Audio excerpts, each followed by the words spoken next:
My name is Christy Whitmire, and I am from Southern California and Northern California. My name is Kevin Hagberg. I'm from Prescott, Arizona. I'm with the Granite Peak Unitarian Universalist Congregation of Prescott, Arizona. Barbara Braswell from Prescott, Arizona, Granite Peak Unitarian Universalist Congregation.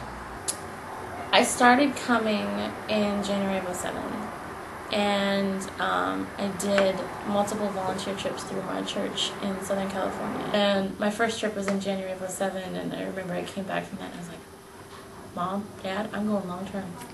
Like, I gotta come. I gotta see what's going on. And they started laughing. So then I graduated, got my degree, and I came down here long term. And I started in September, and I'm probably gonna go through July.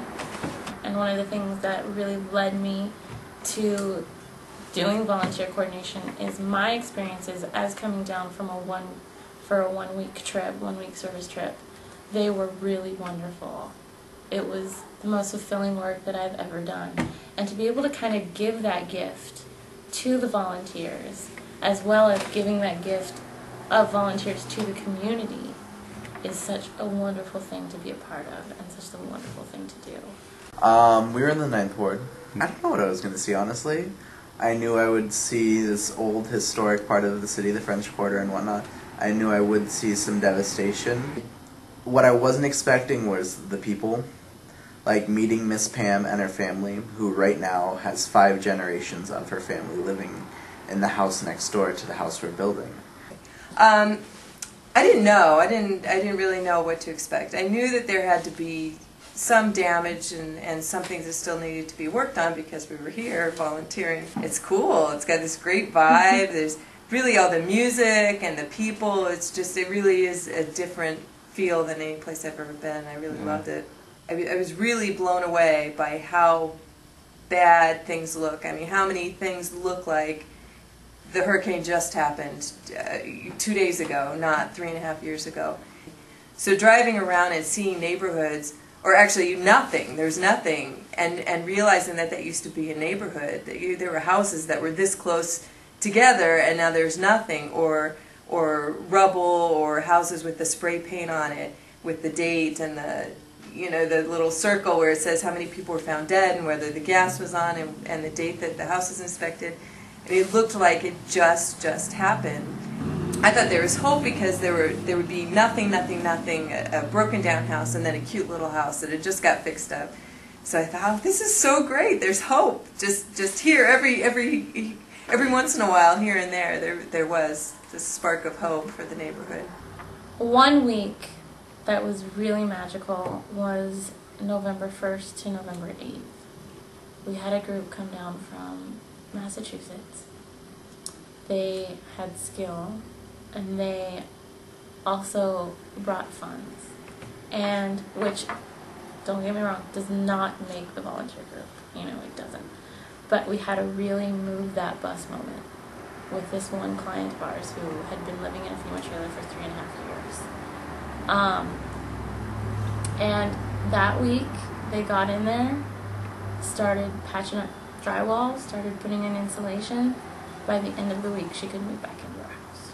This is their lives. They're talking about generations and generations of families. This woman we're working with, her parents, both of them were born and raised here, and their parents were born and raised here. And this is home. Her dad was telling me today, this is home. We don't know anything else. And so how can you tell somebody, well, now this isn't a safe place for you to live, you have to go somewhere else, and you can't rebuild, and you can't live in the neighborhood you've lived in your whole life. How can you do that? Of course they should rebuild. This is their lives. And if we need to make this safer, then that's what we need to do, not say, you're out. I mean, just to see this history, and one of the things that you don't realize, especially when people say things like, well, why don't they just move out of New Orleans? Why would they stay in New Orleans? I mean, it's obviously not a smart place to live. It's below sea level, surrounded by water. It's home. That was one of those things that you don't get, is it's their home.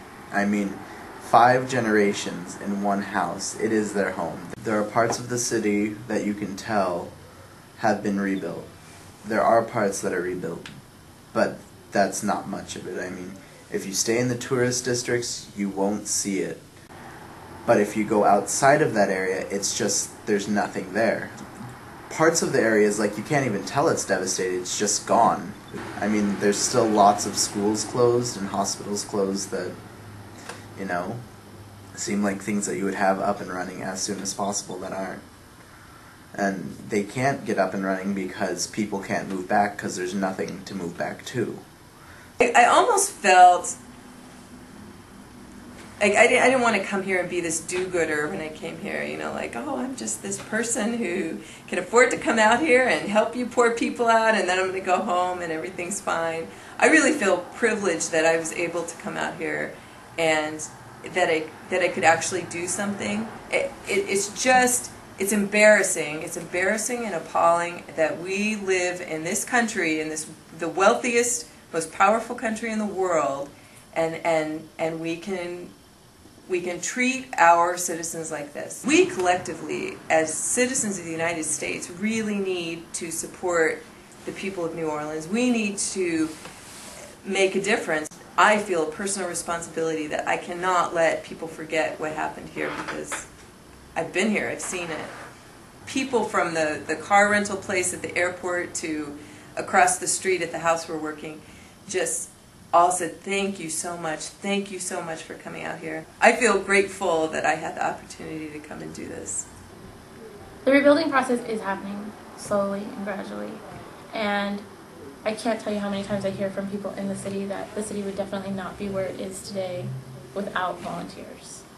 So to volunteer groups, I say, it doesn't matter your skill, it doesn't matter anything, just get down here. You know, people are still struggling tremendously, as you can attest to. So I would just say, you know, come help.